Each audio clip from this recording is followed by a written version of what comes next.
আমি যদি বলি একজন রিকশাওয়ালা খুব নিম্নবিত্ত ফ্যামিলি থেকেও মানুষ। যদি হয়, সেখান থেকেও কিন্তু এই সাফারটা যেভাবে করে, গুলশান বনানীতে বসবাস করা একজন মায়েরও কিন্তু সেই সাফারটাই আছে। লাইক আমরা জিপার সিস্টেম করেছি এখান থেকে, যত সহজে মায়েদেরকে আসলে এই হেল্পটা আসলে করা যায়। স্বপ্নের একটা প্রজেক্ট যার নাম হচ্ছে বডি।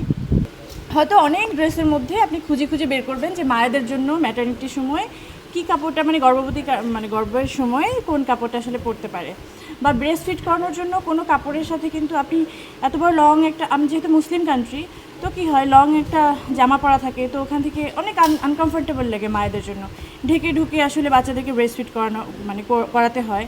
তো সেক্ষেত্রে আমরা খুবই কমফোর্টেবলি আমি এটা চিন্তা করেছি যে কীভাবে এই ডিজাইনটা আসলে বের করা যায়।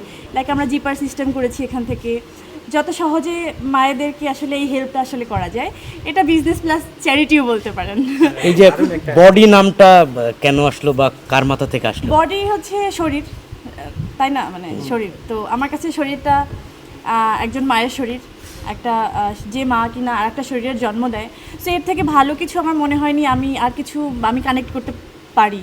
আমার মনে হয় বডিটা আমার জন্য বেস্ট অপশন লেগেছিল, অ্যান্ড দেন বডি। অডিয়েন্সের জন্য মানে কোনো সুখবর থাকবে কিনা, যেহেতু নতুন লঞ্চ করতেছেন, কোনো ডিসকাউন্ট বা থাকে না যে বিশেষ কোনো অফার? পুরোটাই ডিসকাউন্ট, আমার সারা জীবন এখানে ডিসকাউন্ট। আমি কখনোই মানুষের, এটা আমি আসলে বললাম না যে শুধু ব্যবসা নিয়ে আসিনি। ব্যবসা নিয়ে আসলে তো আমি দেখেন, আমি যে কোনো ড্রেস পরলে ধরেন এটা আসলে পরির ব্র্যান্ড, আমি এটা ব্র্যান্ডের নাম দিয়ে দিলাম, হ্যাঁ, দেন এটা বিক্রি হবে, খুব স্বাভাবিক, আপনি এটা বুঝতে পারেন। কিন্তু আমি কেন মায়েদের ড্রেস নিয়ে আসলাম, মায়েদের প্রোডাক্ট নিয়ে আসলাম, কেন বাচ্চাদের প্রোডাক্ট নিয়ে আসলাম, বিকজ অফ আমার এখানে প্ল্যান ছিল যেন এই সাফারটা, আমি যে সাফারটা করেছি এরকম তো না, মানে দেখেন আমি যদি বলি একজন রিকশাওয়ালা খুব নিম্নবিত্ত ফ্যামিলি থেকেও মানুষ। যদি হয়, সেখান থেকেও কিন্তু এই সাফারটা যেভাবে করে, গুলশান বনানীতে বসবাস করা একজন মায়েরও কিন্তু সেই সাফারটাই আছে, আমি যেটা দেখেছি।